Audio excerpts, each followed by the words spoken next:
Qui contrôle l'avenir? Le diable ou simplement Dieu, le Créateur suprême? Question subtile, embarrassante, délicate, mais aussi pertinente. À la lumière des Écritures, lorsqu'on apporte un élément de réponse, de pouvoir comprendre le cours des événements, c'est encore une fois de plus l'opportunité que nous offre Blessed Afternoon d'être édifiés sur cette question de l'avenir au sujet des oracles qui sont faits, au sujet des déclarations, au sujet des événements qui sont annoncés en avance, qui concernent bien entendu l'homme et son créateur. Le chrétien face à la prophétie et aux pratiques divinatoires, quelle attitude adopter? Ce sujet va certainement connaître son dénouement ce jour. Nous sommes en compagnie de l'évangéliste Élie Bertrand Tiabda. Nous ouvrirons l'antenne très tôt pour vous ce jour, lorsqu'il sera 17h20. N'hésitez pas à nous interrompre au 33 07 56 32, 33 07 56 32 par SMS au 94 11 94 27, 94 11 94 27. Une émission aujourd'hui consacrée à beaucoup de personnes qui nous écoutent, notamment Frédéric Tchomeni et son épouse Olive qui sont à Oyak. Ce sont des auditeurs fidèles de la fréquence du corps des Christ. Madame Aïssi, voilà, née Obama. Florence qui est du côté de Lorpont, mais aussi à tous ceux qui ont voulu participer à l'émission et qui n'ont pas eu l'opportunité. L'opportunité vous est donnée aujourd'hui, tout comme à Madame Grace Tiabda. Également à celui qui nous encourage toujours dans les coulisses, Joseph Dikouba Bessienne, tout comme Adèle. C'est important d'être encore des nôtres ce jour. Du côté, bien entendu, de Bonabéry, c'est là le soutien moral de la princesse Alice, encore connecté sur la 99.6 FM. L'homme dont Jésus a touché les doigts, l'homme d'adore, Tonton Théo, assure le côté technique. Patrick Aldifeok, derrière ce micro de présentation, que la partie commence.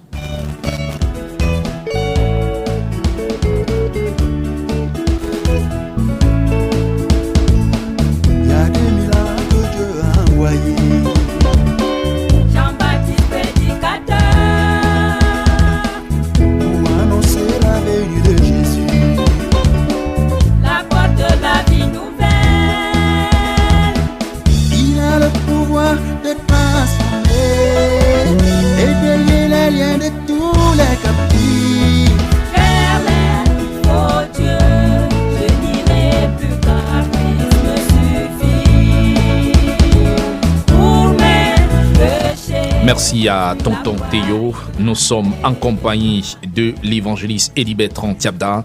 Évangéliste, bienvenue et bon après-midi. Bon après-midi, mon cher Raoul. Bon après-midi. Tu es vivant aujourd'hui? Ah, certainement, je suis vivant. Ah, mais c'est une grande surprise. N'as-tu pas appris que c'était la fin du monde aujourd'hui? Ah, c'est vrai.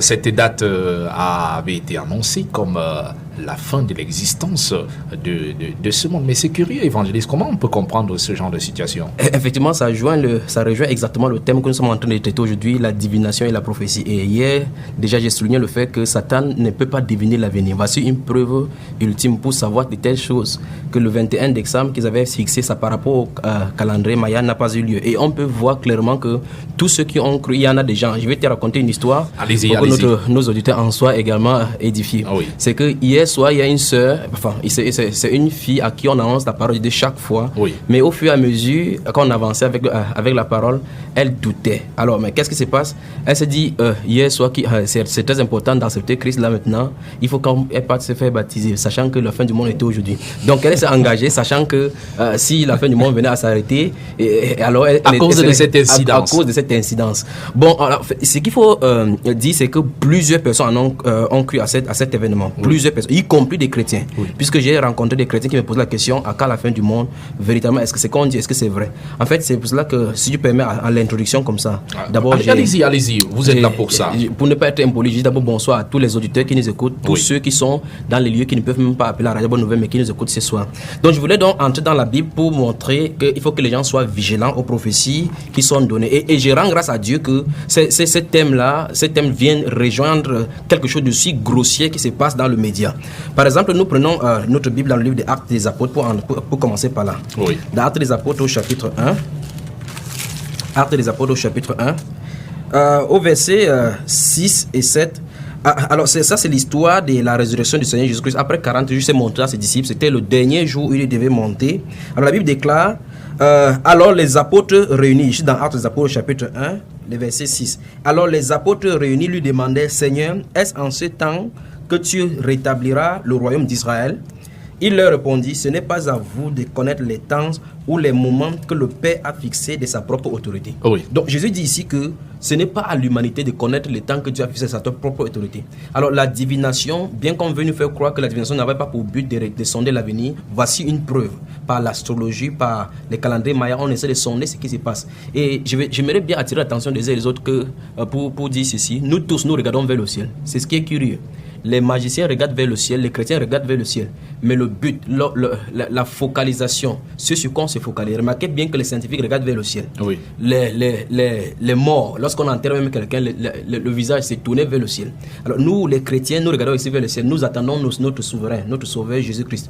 Eux, ils sondent pour essayer de savoir si d'une façon ou d'une autre, ils peuvent appréhender l'avenir, savoir ce qui se passe. Et je crois qu'au courant de ce développement, si vous permettez encore, je prends un dernier verset. Allez-y. Dans Matthieu chapitre 24. Matthieu chapitre 24, de versets 35 à 44. Du verset 35 à 44, la Bible déclare, le ciel et la terre passeront. Ça, c'est le Seigneur Jésus-Christ qui dit, le ciel et la terre passeront, mais mes paroles ne passeront point. Pour ce qui est du jour ou de l'heure, personne ne le sait. C'est ce qui est écrit. Ça veut dire que si ces chrétiens qui m'ont posé la question précédemment avaient au moins un temps soit peu lu la Bible, ils auraient su que le Seigneur avait déjà dit qu'il ne faut pas qu'on se trouble. Enfin, il y a des événements prévus dans la Bible qui doivent se dérouler avant que la fin du monde ne vienne. Alors, encore une fois de plus, s'il y a une fin du monde, comme la Bible le dit, ce sera à la manière de la Bible, pas à la manière que les médias auront prophétisé, parce que c'est la source. Et quand on va voir comment ces choses-là se manifestent dans notre vie, on va voir que Satan a développé plusieurs choses, parmi lesquelles les techniques médiatiques pour pouvoir amener la divination. On parle par exemple de l'astrologie par Internet et par télévision. Donc Jésus a dit ici que ces paroles ne cesseront pas tant que le ciel et la terre subsisteront. Et il dit, pour ce qui est du jour où tous ces événements vont se passer, il dit personne ne le sait, ni les anges des cieux, ni le Fils, mais le Père seul. Il dit ce qui arrivera du temps de Noé arrivera de même à l'avènement du Fils de l'homme. Car dans les jours qui précédaient le déluge, les hommes mangeaient et buvaient, se mariaient et mariaient leurs enfants jusqu'au jour où Noé entra dans l'arche. Et ils ne se doutèrent de rien jusqu'à ce que le déluge vint et les emporta tous. Il en sera de même à l'avènement du Fils de l'homme. Alors, ça veut dire si quelqu'un pronostique que ça va arriver, alors forcément c'est absolument faux, parce que Jésus dit ici là qu'on ne se doutait de rien et ça va se passer de la même façon. Et je parie que comme ce 21 décembre-ci ne va pas s'achever absolument comme les gens ont prophétisé, les mondains vont se livrer à cœur joie au péché. La Bible continue au verset 40 en disant, alors des deux hommes qui seront dans un champ, l'un sera pris et l'autre laissé. Des deux femmes qui moudront à la meule, l'une sera prise et l'autre laissée. Maintenant, verset 42 dit, veillez donc, puisque vous ne savez pas quel jour votre Seigneur reviendra. Il dit, sachez-le bien, si le maître de la maison savait à quelle veille de la nuit le voleur doit venir, il veillerait et ne se laisserait pas percer sa maison. Verset 44 enfin, c'est pourquoi vous aussi tenez-vous prêts. Il dit, car le Fils de l'homme viendra à l'heure où vous ne vous y penserez pas. Voilà pourquoi je dis que si Jésus, notre Seigneur, revient le 25 décembre qui est devant nous là, personne ne sera sauvé. Donc, ça veut dire s'il y a 10% de personnes qui devraient être sauvées dans son plan, les 10% diminueront à coup sûr. Parce que les gens vont se livrer à cœur joie à des âneries et à des péchés mondains. Si vous venez de nous prendre en cours, vous êtes sur Radio Bonne Nouvelle, la fréquence du corps de Christ. L'émission, c'est Bless cet afternoon. Le chrétien face à la prophétie et aux pratiques divinatoires, c'est donc la thématique de ce jour. Quelle attitude adopter? Vous aurez l'opportunité de réagir. Nous allons ouvrir l'antenne très tôt pour vous, 17h20 au 33 007 56 32 33 07 56 32 également par SMS 94 11 94 27 94 11 94 27. Évangéliste, vous acquiescez Oui, en fait, je voulais prolonger. C'est 21 décembre a été prophétisé par des astrologues, par des magiciens, mais il y a aussi un autre phénomène. Je voudrais préciser ça maintenant. C'est qu'au milieu chrétien, il y a des choses. J'ai le cas, par exemple, hier. Que Dieu nous aide vraiment à nous tenir en garde par rapport à ces fausses prophéties. J'ai le cas d'une sœur, par exemple, dans une ville du pays qui a été accusée dans l'assemblée de sorcellerie consciente. c'est-à-dire qu'elle est consciente qu'elle fait de la sorcellerie. On lui a donné une semaine que si elle ne se repentait pas, on la chasserait. Et hier, on l'a chassée effectivement de l'Assemblée, malgré son refus catégorique d'appartenir à quelques cercles exotériques ou bien quelques cercles de sorcellerie. J'ai également des cas de personnes dans cette ville où nous parlons qui ont prophétisé sur des personnes en disant, vous voyez, pendant la réunion, quelqu'un se lève, je ne sais pas si c'est par le cœur ou c'est sous la puissance de l'esprit impur ou démoniaque, déclare à une autre personne que Dieu a vu son cœur, tu es aimé de Dieu, Dieu t'aime parce qu'il connaît ton cœur. Et 2 jours après, ou bien une autre séance plus tard, à la même personne, on prophétise en disant, tu n'as jamais cru, tu es sorcier. Alors franchement, des personnes... Comment comprendre cette contradiction? Cette contradiction vient du fait que les gens ont voulu prophétiser par eux-mêmes. D'autres personnes sont sous l'influence de l'esprit démoniaque. Et pour ceux qui veulent prophétiser par leur cœur, comme la Bible le dit, qu'ils ont prophétisé les prophéties de leur cœur, les paroles de leur cœur. Ici, nous voyons très bien que lorsque nous allons développer par rapport aux serviteurs qui peuvent être sous l'influence, nous allons voir que beaucoup de personnes se trouvent dans un ministère qui n'est pas le leur. C'est-à-dire que, et c'est ce qui fait bon marché maintenant, nous sommes en décembre, la période des fêtes. Oui. Les prophéties vont pleuvoir dans les assemblées chrétiennes. C'est ce qui est pathétique. C'est-à-dire, vous allez entendre, les gens vont dire, c'est l'année du commencement, c'est l'année des gloires. Dieu va briller sur toi. Bien que la Bible dit que nous sommes à la fin du temps, il faut qu'on recherche des choses d'en haut. C'est-à-dire que dans les assemblées maintenant, et ce que j'ai remarqué, et les auditeurs vont comprendre ce que ça dit, c'est que vous allez voir quelqu'un qui initialement il est pasteur, ou bien initialement il est diacre, vous l'entendez qu'il a ouvert sa dénomination quelque part, il devient prophète. Pourquoi? Parce que les gens ont converti les prophètes maintenant, se sont convertis des marabouts à prophètes. Ça veut dire que les gens, comprenant que l'interdiction leur a été donnée d'aller chez les marabouts, quand ils viennent maintenant en Christ, en fait ils ne sont même pas en Christ, ils viennent au milieu de l'assemblée chercher les voies et moyens pour qu'on leur dise les bonnes nouvelles. Concernant cela maintenant, beaucoup de pasteurs sont déprimés parce qu'ils perdent des fidèles. Alors qu'est-ce qu'ils font? Ils s'aventurent sur un terrain qui n'est pas leur. Voilà pourquoi la Bible nous exhorte dans le livre de Romains chapitre 12 que celui qui est attaché, appelé à un ministère, qui s'attache à son ministère, celui qui exerce le don de prophétie, le fait selon l'analogie de la foi. Et ne comprenant pas ça dans la stricte règle de la Bible, beaucoup de pasteurs sont jetés sur un terrain qui n'est pas leur. Voilà pourquoi on voit de ces dérives dans la Bible, à notre jour aujourd'hui, où des gens commencent à prophétiser alors qu'ils n'ont pas le don de prophétie. Et en faisant ainsi, ils se créent des problèmes, dans le corps de Christ, et beaucoup de problèmes, comme nous avons montré hier, beaucoup de choses dans le corps de Christ maintenant sont créées par la dislocation à cause des prophéties qui sont données à les assemblées.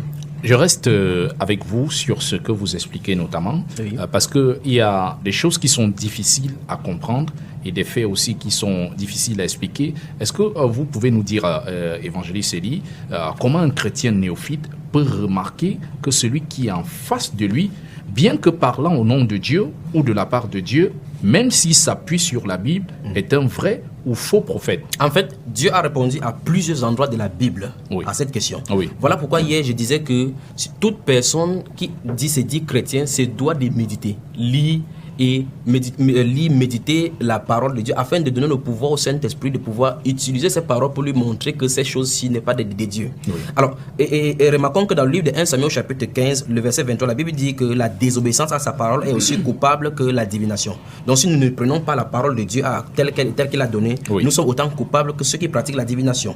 Maintenant, pour ce qui est, nous allons essayer d'établir comme ça, comme vous avez posé la question, il faut que le chrétien néophyte effectivement puisse détecter à vue d'œil. C'est-à-dire qu'à simple vue, avec ces remarques, par la grâce de Dieu, nous allons essayer d'étayer la différence entre un vrai et un faux prophète. Donc je vais commencer comme ça par caractériser par exemple ce qu'on appelle un vrai prophète, c'est-à-dire un prophète selon la Bible.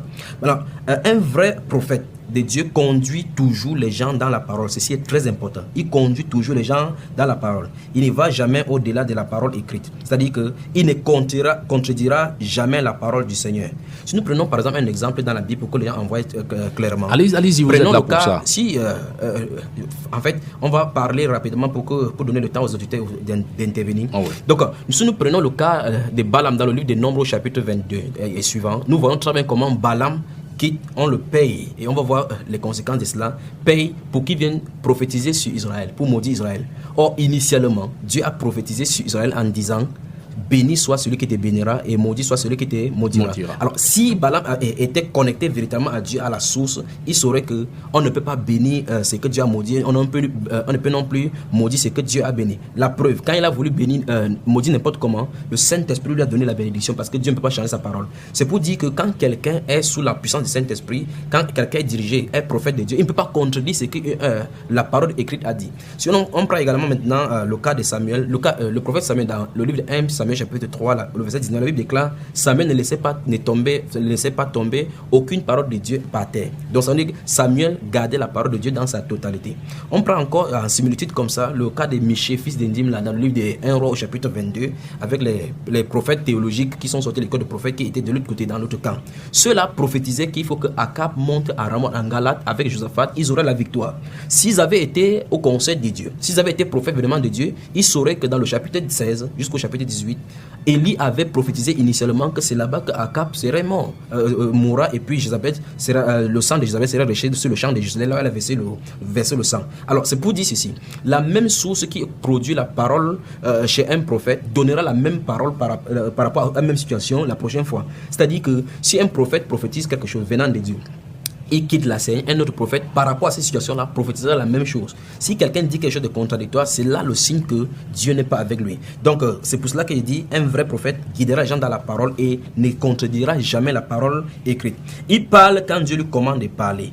Il parle quand Dieu lui commande de parler. Et Jésus est un type même de prophète. On l'appelle fils de l'homme. Il dit: le fils de l'homme ne peut rien faire sans préalable que le Père lui ait montré.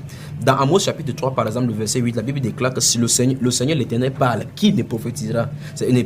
Vous pouvez lire pour nos auditeurs ces écritures. Hein, oui, Amos.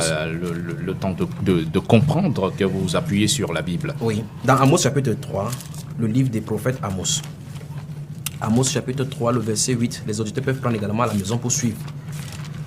Chapitre 3, le verset 8 dit: le lion rugit, qui ne serait effrayé? Le Seigneur l'Éternel parle, qui ne prophétiserait? C'est pour dire les vrais prophètes de Dieu, comme il le dit au verset 7 là-bas, que car le Seigneur l'Éternel ne fait rien sans avoir averti à ses serviteurs, les prophètes. Ça veut dire que ces prophètes-là, Dieu leur donne des avertissements, leur donne des messages, ils doivent parler uniquement quand Dieu a ordonné qu'ils en parlent. Les prophètes de Dieu, ils ne sont pas orgueilleux ni extravagants. Il n'est pas dirigé par un conseil d'homme ou d'un président du conseil paroissial qu'il nomme et dénomme à sa guise. Par exemple, prenez le cas de Jean-Baptiste, si vous le voulez également. Oui. Dans Matthieu chapitre 11, lisons ce que le Seigneur dit de Jean-Baptiste. C'est un cas typique de ce qu'un vrai prophète de Dieu qui est hors des administrations, hors des conseils, il ne peut pas être arrêté par un conseil d'homme. Quand il parle de conseil, ça veut dire que les comités des gens qui ont élu domicile, de chez qui le prophète a élu domicile pour servir à leur guise, servir à leur cause. Quand on parle des prophètes de l'Éternel, ils servent l'Éternel. Voilà pourquoi ils sont sous la direction du Seigneur seulement. Donc dans Matthieu chapitre 11, les versets 7 à 9, je vais lire. Matthieu chapitre 11, les versets 7 à 9. Comme il s'en allait, Jésus s'est mis à dire à la foule au sujet des gens: qu'êtes-vous allé voir au désert? Un roseau agité par le vent? Mais qu'êtes-vous allé voir? Un homme vêtu d'habits précieux? Voici ceux qui portent des habits précieux sont dans les maisons des rois. Maintenant, verset 9 dit: qu'êtes-vous donc allé voir? Un prophète? Oui, vous dis-je, et plus qu'un prophète. Donc il donne les caractéristiques de Jean-Baptiste. Il veut dire ceci: si on prend dans l'Ancien Testament, on va encore voir ces mêmes caractéristiques.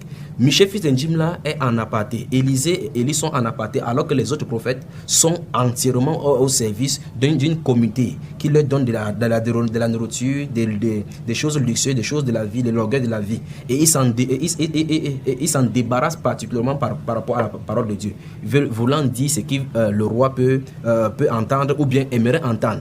Voilà pourquoi Jean-Baptiste n'avait pas été aimé par de ce roi qui était sur place, Hérode, particulièrement qui avait pris la femme de son frère. Donc il venait dénoncer. Pourtant, en présence de Jean-Baptiste, il y avait des sacrificateurs.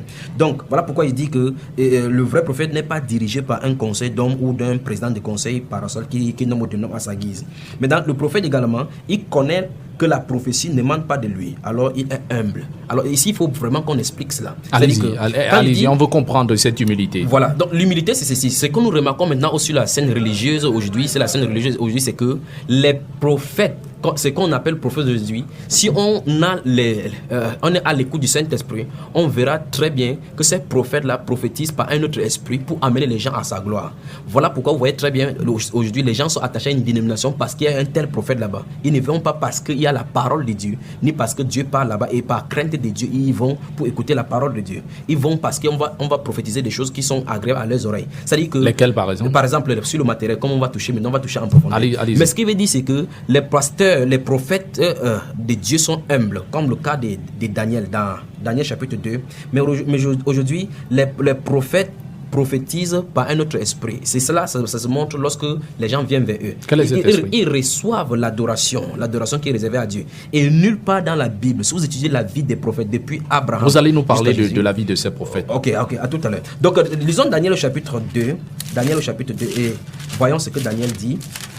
Daniel au chapitre 2, le verset 30. Souvenez-vous, on a lu ces versets hier où Nebuchadnezzar a eu un songe et il a appelé les mages et les astrologues de donner l'interprétation. En fait, Nebuchadnezzar avait oublié le songe. Il voulait donc qu'on lui donne le songe. La signification. D'abord, ce qu'il a rêvé. Qu'on le lui rappelle et qu'on lui donne la signification. Et personne n'avait pu faire. Maintenant, au verset 20 et 22, les magiciens et les astrologues ont dit ce que nous avons dit ici. Ils ont dit à Nebuchadnezzar, ce que tu vous demandez là est, aucun autre roi sur la terre n'a jamais exigé ça des astrologues. Parce que celui qui peut faire de telles choses n'habite pas au milieu des hommes. Mais ils oubliaient qu'il y avait un Jéhovah qui révélait les secrets. Maintenant, au verset 30, donc après la révélation, parce que Daniel a été appelé, Daniel a écouté l'ascension du roi, parce qu'il avait demandé qu'on tue tous les sages, y compris Daniel. Alors Daniel a demandé un peu de temps pour aller intercéder auprès de Dieu. Oui. Et après cette intercession, Dieu a révélé le secret à Daniel. C'est ici donc le point. Au verset 30 maintenant, la Bible déclare, c'est Daniel qui parle, si ce secret m'a été révélé, ce n'est point qu'il y ait en moi une sagesse supérieure à celle de tous les vivants. Mais c'est afin que l'explication soit donnée au roi et que tu connaisses les pensées de ton cœur. Daniel reconnaît par humilité, ce n'est ni sa prophétie, ni parce qu'il est quelque chose que Dieu est passé par lui pour lui donner, mais il veut dire tout simplement que c'est afin que Dieu passe pour montrer quel est le cœur de ceci. Mais aujourd'hui, nous voyons très bien sur le paysage religieux, comme j'ai parlé tout à l'heure, les gens qui prophétisent imposent aux gens de croire à ces prophéties. Et par la suite, ils font venir les gens vers eux. N'oublie pas ma prophétie, n'oublie pas ce qui a été dit. En fait, pour pousser les gens, comme j'ai dit la dernière fois, en disant que si tu crois, tu es connecté justement à cette source-là et ça peut faire accomplir des choses qui ont été dites sur toi, même négativement. Donc, les vrais prophètes de Dieu sont donc humbles. Ils ne prophétisent pas pour les motifs impurs, par acception de personnes ou pour un gain sordide. Ils ne prophétisent pas pour de l'argent. On va voir ça dans les détails. Il est hors de tout système religieux et organisation humaine. Donc, on ne peut pas le prendre. Prenez le cas de n'importe quel prophète, vous allez voir dans la Bible qu'ils étaient toujours à part. Ils étaient toujours à part. Ils aiment la nature. Il est généralement inconnu et méprisé du grand public. Il aime la nature et la solitude. Il se retire à part. La majorité de ces prophètes se retiraient dans les déserts, dans les places secrètes pour pouvoir entrer en contact avec leur divin créateur. Il donne la parole avec exactitude et précision, puisqu'il sait le Dieu de précision. Donc voici encore un autre point pour reconnaître le vrai prophète. Un vrai prophète ne se tiendra pas dans l'assemblée en disant que je vois quelqu'un ici qui peut donner 3 millions. Non, c'est pas comme ça. Un vrai prophète de Dieu ne dira pas que il me semble que quelqu'un a tel problème ici. Non. Un vrai prophète de Dieu, si vous lisez 1 Samuel chapitre 9, chapitre 10, il donne avec précision. Tu rencontreras le groupe de prophètes. Tu rencontreras 2 personnes tenant 3 pains en main, te donneront 2. Il donne la précision. Pourquoi? Parce qu'ils ont l'ainsi dit le Seigneur. L'ainsi par le Seigneur montre l'infaillibilité de la parole sur laquelle ils se trouvent. En fait, on les appelle porte-parole de l'Éternel. Et la parole de Dieu ne peut pas faillir et Dieu ne peut pas dire quelque chose. Si Dieu prophétise sur quelqu'un en disant tu rencontreras quelqu'un avec l'habit bleu, si cette personne porte l'habit rouge, ce n'est pas Dieu qui a parlé, c'est un autre esprit. Et Satan fait les erreurs et il fera toujours les erreurs. Donc voilà pour quelques caractéristiques, ces 12 caractéristiques des prophètes, des vrais prophètes de Dieu. Qu'en est-il maintenant du côté opposé des faux prophètes, puisque il s'agit de l'un ou de l'autre. Il y a, vous le disiez, l'ivraie qui grandit avec le blé. Et dites-nous donc, quelles sont ces caractéristiques de l'un et de l'autre? Okay. Un auditeur vous a posé la question hier. Oui. Comment reconnaître un faux prophète ou un devin? Et je pense bien que la question également est bien d'être posée. Donc pour ce qui est d'un faux prophète, commençons par lire. En fait, la première caractéristique, c'est qu'ils sont faillibles. C'est ce que Dieu nous promet dans sa parole. Lisons. Allez-y, vous avez le temps. Lisons dans la Bible, on va lire quelques passages dans le livre d'Ésaïe. Prenons Ésaïe au chapitre 47. Ésaïe chapitre 47, le verset 3. Oui.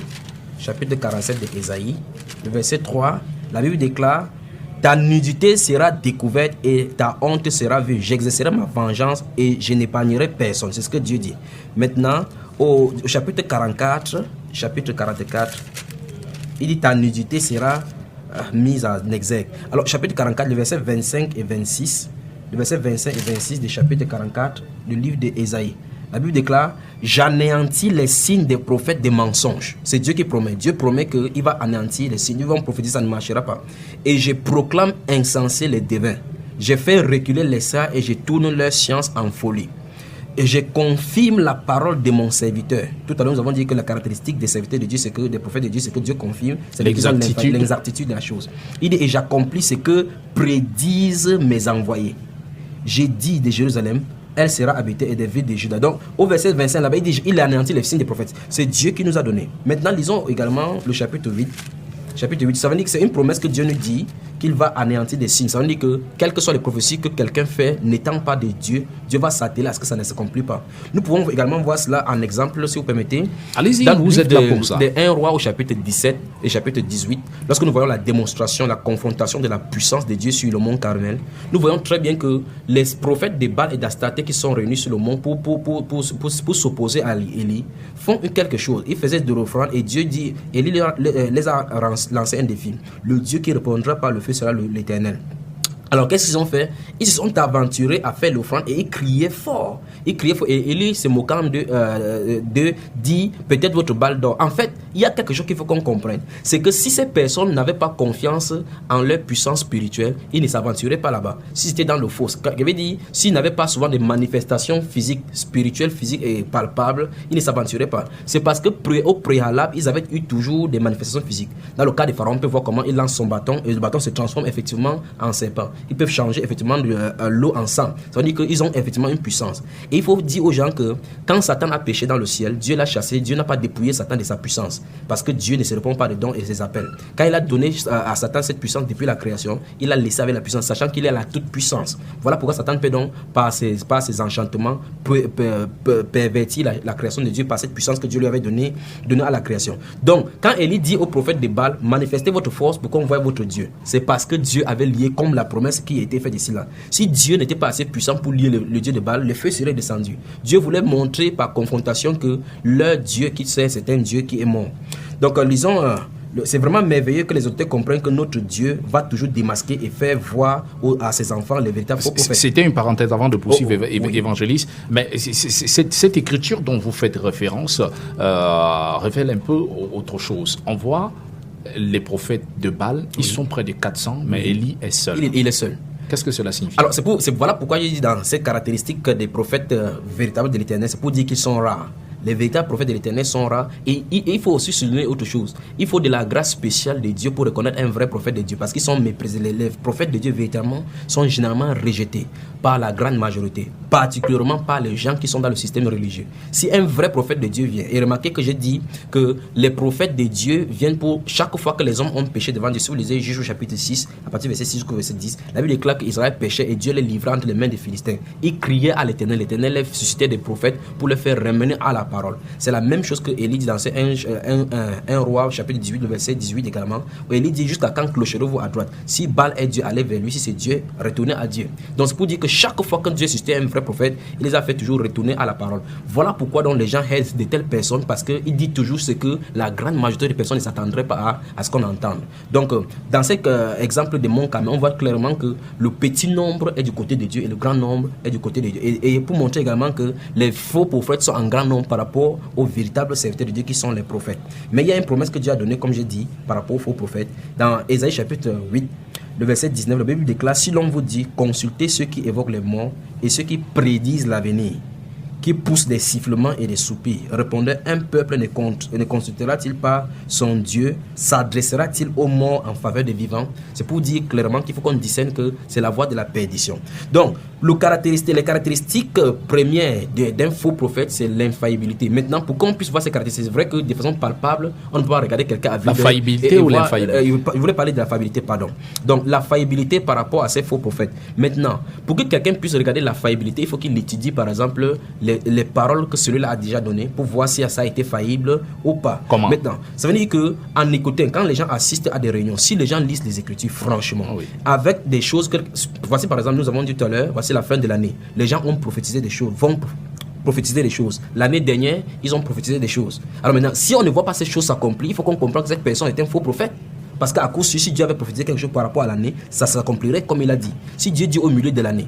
Je prends un exemple. Dans une réunion que j'ai dirigée, il y avait une sœur qui avait l'esprit de prophétie, effectivement. Elle prophétisait que tel c'est ton mari, telle c'est ta femme. Mais je savais que, par révélation, que c'était sous une puissance satanique. Qu'est-ce que j'ai fait? J'ai prié le Seigneur pour me donner la grâce de diriger cette sœur vers la vérité. Parce que l'une des choses qu'on fait, c'est beaucoup de personnes peuvent être sincèrement dans le mensonge ou bien être induites en erreur depuis leur naissance sans s'en rendre compte. Venant en Christ avec la connaissance de l'Écriture, on hérite de cet esprit-là et on commence à prophétiser dans la vie des gens. Donc, qu'est-ce qui s'est passé? Cette sœur-là prophétisait. J'ai remarqué, et beaucoup de personnes, ça créait beaucoup de désordre dans l'assemblée, mais j'ai demandé la grâce au Seigneur, comment diriger. Alors, le Seigneur a dévoilé. Alors, si on voit de telles personnes, on ne redresse pas avec amour ou bien avec la sagesse du Saint-Esprit, on va créer beaucoup plus de gaffes que la personne elle-même. Qu'est-ce qui s'est passé? J'ai attendu jusqu'à ce qu'il remarque la faillibilité de ce qu'elle a dit. Lorsque quelqu'un prononce, ainsi parle le Seigneur, va à tel jour, tu vas rencontrer telle personne. Et subitement, à ces jours-là, la personne n'est pas là-bas, ce n'est pas de Dieu. Parce que Dieu saurait que cette personne ne serait pas là. Alors, on commence à attirer l'attention. Remarque bien, si tu as ton cahier de prophéties, s'il y a des choses qui ont été dites, qui ne sont pas accomplies, tu es sincère envers toi-même. Dis ce qui s'est accompli, ce qui n'est pas accompli. Alors, en appelant la personne avec amour, la recevant avec amour, elle s'est rendue compte que son cahier de prophéties, la grande majorité des choses qu'elle recevait ne s'accomplissaient pas. J'ai dit, alors maintenant, qu'est-ce que tu vas en faire? Maintenant, est-ce que Dieu peut-il être faillible? Elle a déclaré non. Et à partir de là, sa délivrance a commencé. Parce que plusieurs personnes veulent dire, en leur donnant cela avec répulsion, on va voir que les gens vont se rétracter ou bien quitter le milieu pour aller quelque part, continuer le désastre. Satan va continuer à les utiliser. Alors, par révélation, on a su que cette femme-là avait eu des rapports sexuels avec un marabout dès sa jeunesse. Et cet esprit habitait en elle. Et elle a été chassée. Donc, depuis 15 ans, elle habitait ainsi. Et passant dans des milieux religieux, on n'a jamais détecté cela. On prenait pour content. Donc c'était simplement de la divination. C'est de la divination au milieu chrétien, mais en utilisant ainsi par le Seigneur. Souvenons-nous que dans le livre de Jérémie au chapitre 23, le prophète Ananias, le faux prophète Ananias, prophétisait en disant ainsi par l'Éternel. Avec ce compte tu frapperas à Babylone. Oui. Et Jérémie également disant ainsi par l'Éternel. Quelle confusion au milieu chrétien. Quand quelqu'un se lève. Est-ce que Dieu parle pour confondre, pour apporter la confusion? Absolument pas. Hier, on a vu également que quand Dieu parle, c'est pour retourner le cœur à lui. Alors Jérémie avait l'ainsi par le Seigneur et il a dit à Ananias, sache qu'après, avant toi et moi, il y a eu des prophètes qui ont prophétisé. Donc, si un prophète prophétise la guerre, la famine et la paix, c'est par l'accomplissement qu'on saura qu'il était prophète. Et la Bible déclare clairement que Ananias est mort cette année, comme le Jérémie avait dit. Et Jérusalem a été amené captif. Les habitants de Jérusalem et de Juda ont été amenés captifs comme, par Nebuchadnezzar, comme Jérémie avait dit. Donc, pour ce qui est des caractéristiques des faux prophètes, il faut vraiment, et j'encourage les gens, les enfants de Dieu à lire la Bible. À lire la Bible et surtout et demeurer sous la puissance du Saint-Esprit. Vous restez sur ces caractéristiques. Permettez-moi un peu une préoccupation qui me vient à l'esprit. Vous parlez de la faillibilité. Oui. Lorsque quelqu'un déclare, évangéliste, vous êtes en train de le dire, lorsque quelqu'un déclare dans une réunion que Dieu a dit que 10 personnes doivent venir donner 10 000 pour une certaine somme pour faire telle œuvre et 14 personnes viennent. Dans ce cas, qui parle encore? Et remarque, en fait, j'ai déjà cité de tels scénarios. C'est bien que vous relevez de telles choses. Ce sont des voleurs. Je les nomme les voleurs. Ici, il ne faut pas cacher des choses. Ce sont des voleurs. Si un pasteur m'écoute et qui fait de telles choses, il faut qu'il se reprenne. Si un frère m'écoute maintenant et qu'il a donné de cet argent, parce que j'ai vu déjà, ce sont des voleurs, donc ils dépouillent des familles. Alors maintenant, comment quelqu'un peut dire 10 personnes? Est-ce que l'Esprit de Dieu se trompe? L'Esprit de Dieu ne peut pas se tromper. En plus, si c'était l'Esprit de Dieu, il dirait non, c'est 10 personnes. Et en fait, il peut désigner les 10 personnes de façon distincte, puisque c'est l'Esprit de Dieu qui lui a montré. En plus, j'aimerais faire quelque chose. J'en ai vu des tas de choses. Des gens qui vivant dans le péché, on dit, viens, on prophétise dans sa vie, donne 3 millions. Et les gens partent s'endetter. J'ai rencontré des femmes qui pleuraient parce qu'elles ont vendu leur mamie, vendu des lits, jusqu'à ce que le mariage se sépare, était en dislocation. Par la grâce de Dieu, nous avons pu entrer là-bas et leur conseiller. Parce que le mari, allant au travail, rentre, la femme a vendu la maison, vendu les ustensiles pour aller donner à des sacrifices. Et curieusement, on dit qu'on va brûler écrire tous tes problèmes sur le papier. Alors on va les brûler au Mont Cameroun. Donc Dieu se trouve au Mont Cameroun. C'est le chat de Dieu dont nous parlons hier en FACO. Donc il faut que des gens se reprennent. Quand quelqu'un dit dans une assemblée déjà, en fait, avant d'arriver au niveau du nombre de personnes, dans la Bible, la Bible déclare dans le livre de 2 Pierre chapitre 1 qu'aucune prophétie ne peut faire l'objet d'interprétation particulière concernant la prophétie biblique. On ne peut pas interpréter autrement. Et par la suite, la Bible dit, car les hommes n'ont pas parlé par eux-mêmes, mais c'est poussé par le Saint-Esprit. Et comment le Saint-Esprit parlera-t-il pour la gloire des hommes? Comment le Saint-Esprit parlera-t-il pour les choses terrestres? Or, Jésus a dit, le Saint-Esprit glorifiera Jésus. Donc, quand le Saint-Esprit parle par prophétie, c'est pour, et dans le 1 Corinthiens chapitre 14, le verset 4, si vous permettez, je vais lire. Allez-y. 1 Corinthiens chapitre 14. Oh, que le Seigneur nous vienne en aide vraiment en ces temps de la fin où l'apostasie a pris toutes les assemblées en majorité chez les pentecôtistes. Alors, 1 Corinthiens chapitre 14, le verset 4 dit ceci: celui qui parle en langue s'édifie lui-même, celui qui prophétise édifie l'église. Et au verset 2, il dit, en effet, celui qui parle en langue ne parle pas aux hommes, mais à Dieu, car personne ne le comprend, et c'est un esprit qui dit des mystères. Verset 3 maintenant, c'est important. Celui qui prophétise, au contraire, parle aux hommes, les édifie 1, les exhorte 2, les console 3. Maintenant, je ne pense pas qu'il y a consolation lorsqu'on vient dépouiller les gens. Quelqu'un vit dans la pauvreté, on dit il va prêter. Les gens vont dans des réunions, ils vont prêter de l'argent dans les réunions pour venir donner en voulant accomplir les prophéties dans leur vie. Et chaque fois, ces gens ne réfléchissent pas que rien n'arrive et ils continuent à le faire. Donc, voilà les signes. Et comme on va voir dans la suite, l'une des caractéristiques les plus grossières. Allez-y. Voilà. Ok, donc pour ces faux prophètes-là, il y a donc, j'ai cité d'abord le caractère faillible de leurs paroles. Oui. Parce que Dieu, d'après ce qu'on a lu là-bas, Dieu a dit, et même dans le livre de Deutéronome chapitre 13, verset 1 à 5, Dieu a même prophétisé également dans Deutéronome chapitre 13, verset 1 à 5, en disant que si s'élève quelqu'un au milieu de toi et qui prophétise en disant allons vers d'autres dieux, c'est-à-dire qu'il prêche pour le Dieu du monde, en disant c'est moi le Seigneur Dieu de gloire qui vous éprouve comme ça. Donc Dieu permet donc que les faux prophètes soient là pour nous éprouver afin de savoir si nous demeurons dans sa parole. Donc c'est un signe également que nous demeurons dans la parole, oui ou non, en connaissant un faux prophète. Donc ces faux prophètes-là détournent les gens de la parole. Dans Actes chapitre 13, lisons ça, c'est très important que les auditeurs écoutent ce soir. Allez. Dans Actes chapitre 13, nous allons lire ça hier, mais on va lire les caractéristiques maintenant. Dans Actes chapitre 13, lisons les versets 9 et 10. Les versets 9 et 10. Si nous prenons à partir du verset 4, c'est l'histoire de Barnabas et Saul qui rencontrent Élymas. À partir du verset 4 jusqu'au verset 10, la Bible déclare: Barnabas et Saul, envoyés par le Saint-Esprit, descendirent à celui-ci. Et de là, ils s'embarquaient pour l'île de Chypre. Arrivés à Salamine, ils annonçaient la parole de Dieu dans la synagogue des Juifs. Ils avaient Jean pour aide. Verset 6. Ayant ensuite traversé toute l'île jusqu'à Paphos, ils trouvaient un certain magicien, c'est important. Ils trouvaient un certain magicien, faux prophète juif nommé Bar-Jésus. On a comme l'impression que sur le terrain, le faux est toujours avant le vrai.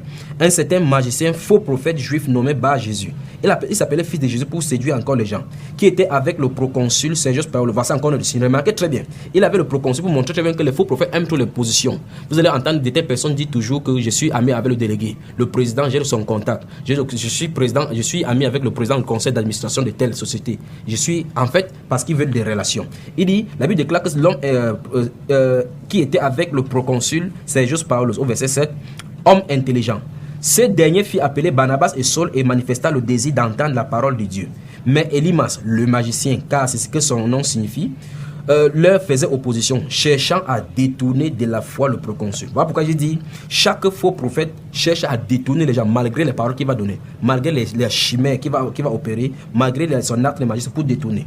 Alors la Bible déclare, alors Saul appelé aussi Paul, rempli du Saint-Esprit, fixa les regards sur lui et dit, homme plein de toute espèce de ruse. Donc ce sont les caractéristiques que le Saint-Esprit donne comme ça de ces personnes. Donc les faux prophètes sont pleins de ruses et de fraudes. Fils du diable, ennemi de toute justice, ne cesseras-tu point de pervertir les voies droites du Seigneur? Donc voilà les caractéristiques même que le Saint-Esprit met là-bas. La fraude, la ruse, la perversion de la voie de Dieu. En fait, il aime les gens pour ce qu'ils sont, c'est-à-dire le matériel, comme par exemple le proconsul. Les faux prophètes étaient à côté d'Akab parce qu'Akab leur donnait de la nourriture. Maintenant, si on prend également le cas de la cupidité, donc le caractéristique principal, c'est la cupidité. Donc, dans une conversation, on peut détecter, il parlera des bénédictions qu'il donne ou qu'il a reçues. Il parlera par exemple chez moi, et j'ai entendu des choses ici, même dans cette ville. Il y a des prophètes qui disent de façon spéciale, qui prient pour chacune des personnes, la personne a le visa. Je ne sais pas si son Jésus est ambassadeur du Cameroun dans un des pays étrangers. Donc, il prie pour les gens ont des visas, le mariage c'est là-bas, les terrains, l'argent et autres, voyage. Si tu veux voyager, viens. Beaucoup de personnes courent maintenant là-bas parce qu'ils veulent se marier. D'autres viennent avec les blancs qui sont eu sur Internet. Pasteur, prophète, j'ai eu les blancs sur Internet, ils prophétisent sur ton mari. Bien que la Bible dit clairement que le chrétien doit parler avec les non-chrétiens. Donc, ces gens personnes, je vais dire, par cupidité, ils aiment les gens pour les motifs matériels et leur conversation est caractérisée par des choses de la terre. Et c'est évident, j'aimerais remonter quelque chose dans la Bible également. Dans le livre de Philippiens au chapitre 3, Philippiens au chapitre 3, l'apôtre Paul nous dit quelque chose. Regardez bien à partir du verset 18. La Bible déclare, car il en est plusieurs qui marchent en ennemis de la croix de Christ. Je vous en ai souvent parlé et j'en parle maintenant encore en pleurant. Verset 19. Leur fin sera la perdition. La Bible déclare qu'ils ont pour Dieu leur ventre. Ils mettent leur gloire dans ce qui fait leur honte. Ils ne pensent qu'aux choses de la terre. Donc, les caractéristiques, vous remarquerez dans la Bible, quand les prophètes viennent, ils prophétisent, la Bible déclare là-bas pour consoler, pour édifier et pour amener les gens à Dieu. Donc, les prophètes de Baal qu'on a aujourd'hui, les prophètes modernes, avec la Bible en main, ils parlent de la façon des hommes. Et comme on va voir ici dans le livre de 1 Jean chapitre 4 maintenant, ces gens-là parlent toujours de l'argent, des terrains, des maisons, des voitures, des mariages, des visas et autres. Là. Donc, je donne comme ça aux auditeurs les caractéristiques. Donc si vous entrez quelque part à partir de maintenant, vous entendez quelqu'un parle toujours, ta voiture arrive, attends-toi maintenant, amen, lève-toi et prends par la foi ton mariage. Il faut sortir de là parce que c'est un faux prophète. Donc parce que la Bible déclare que les vrais prophètes ramènent les gens vers la parole. Et dans ce verset 20 du chapitre 3 des Philippiens, la Bible déclare que mais nous, notre cité à nous est dans les cieux, d'où nous attendons aussi comme sauveur le Seigneur Jésus-Christ. Et il appuie là dans le livre de Colossiens chapitre 1, il dit maintenant, si vous êtes ressuscité avec Christ, recherchez les choses d'en haut, affectionnez-vous aux choses d'en haut et non à celles qui sont sur la terre. Donc toute prédication, toute prophétie qui tend à rattacher les gens aux choses de la terre vient forcément des faux prophètes et par conséquent de Satan. Prenons également le livre de 1 Jean au chapitre 4. Allez-y. 1 Jean chapitre 4. Pour voir les caractéristiques là-bas. Déjà hier, nous avons eu à effleurer cela. Maintenant, on peut entrer en profondeur. Oui, vous avez promis d'expliquer cela aujourd'hui. Voilà. Maintenant, regardons bien. Avant de lire 1 Jean chapitre 4, puisque nous sommes dans le livre de 1 Jean, le chapitre 2 déjà explique quelque chose. Au verset 15, le chapitre 2, il sait que les gens maintenant modernes n'aiment pas ceci. Mais maintenant, on va lire. Il dit, n'aimez point le monde, ni les choses qui sont dans le monde. Si quelqu'un aime le monde, l'amour du Père n'est point en lui. Car tout ce qui est dans le monde, la convoitise de la chair, la convoitise des yeux et l'orgueil de la vie ne vient point du Père, mais vient du monde. Et le monde passe et sa convoitise aussi. Mais celui qui fait la volonté de Dieu demeure éternellement. Et la volonté de Dieu est clairement écrite dans la parole. Mais maintenant, si nous faisons la transition, maintenant nous allons au chapitre 4. Il dit, bien-aimés, n'ajoutez pas foi à tout esprit, mais éprouvez les esprits pour savoir s'ils sont de Dieu. Car plusieurs faux prophètes, donc ça dit ces esprits viennent pour parler au travers des faux prophètes, sont venus dans le monde. Il dit, reconnaissez à ceci l'Esprit de Dieu. Tout esprit qui confesse Jésus-Christ venu en chair est de Dieu.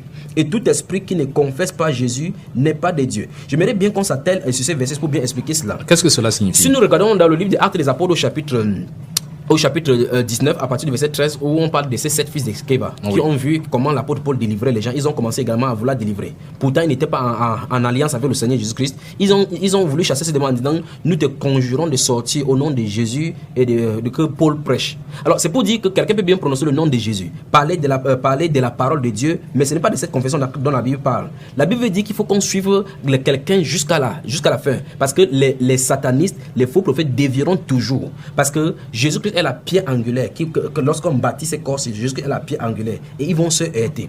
Donc la Bible dit ici au verset 3, donc, et tout esprit qui ne confesse pas Jésus-Christ n'est pas de Dieu. C'est celui de l'antéchrist dont vous avez appris la venue et qui est maintenant déjà dans le monde.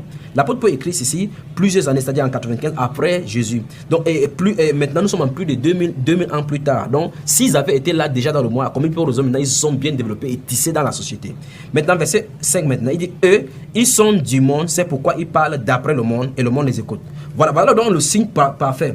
Dans le chapitre 2, verset 15, il dit, n'aimez point le monde. Voilà pourquoi il dit, quand quelqu'un prophétise par rapport au terrain, par rapport à la voiture, par rapport à ceci, sans s'atteler, il y a des gens que j'ai rencontrés qui n'ont même pas accepté Jésus-Christ. Quand ils viennent, on s'intéresse à leur voiture. Beaucoup de ces personnes là-bas intègrent les gens dans leur groupe par motif, parce qu'ils ont trouvé quelqu'un qui travaille dans des hautes sociétés, les cadres des sociétés, on les donne des titres des anciens, alors qu'ils ne sont pas régionaux ni convertis.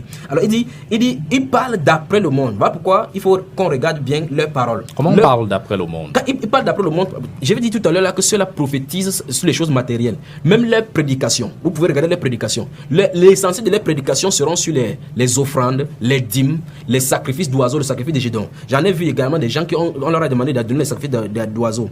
Donc, ces sacrifices-là, À chaque fois qu'il prêche, il dit il faut donner la parole. Certains d'entre eux, ils disent il faut donner l'onction, l'offrande pour l'offrande de la prophétie. On ne vient pas chez le prophète les mains vides. Je ne sais pas quel verset biblique il va prendre cela. Donc c'est la cupidité, frère, c'est la cupidité, amis auditeurs, qui caractérise ces faux prophètes. Et il faut dénoncer cela avec toute énergie. Alors il parle d'après le monde. Il dit eux, ils sont du monde. Et c'est normal, il faut qu'on se comprenne.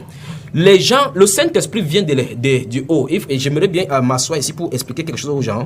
Nous sommes dans cette bataille que l'humanité est en train de livrer. Dans les deux camps, il y a Dieu, il y a Satan. Nous avons trois choses au-devant de nous. Il y a notre chair, il y a le monde et il y a le diable, qui sont nos ennemis. Notre chair, le monde et le diable. Et en contrepartie, nous avons le Saint-Esprit. Nous avons notre volonté et nous avons l'espérance céleste. Ça veut dire qu'à l'instant, la chair va toujours attachée aux choses du monde. Le Saint-Esprit va nous révéler seulement l'espérance céleste qui est en Christ. Voilà pourquoi si quelqu'un reçoit le Saint-Esprit par révélation, il va recevoir les choses célestes. Le Saint-Esprit va toujours guider les gens vers Jésus, vers la parole. Alors que ceux qui sont du monde, comme on l'a dit ici, quand ils viennent vers nous, ils vont nous parler des choses terrestres. Ils vont nous attacher aux choses terrestres. Comme l'apôtre Paul dit dans ses Philippiens au chapitre 3, le verset 19, il dit, ils ont pour Dieu leur ventre. Ils ont pour Dieu leur ventre. Ils ne pensent qu'aux choses de la terre, c'est très important.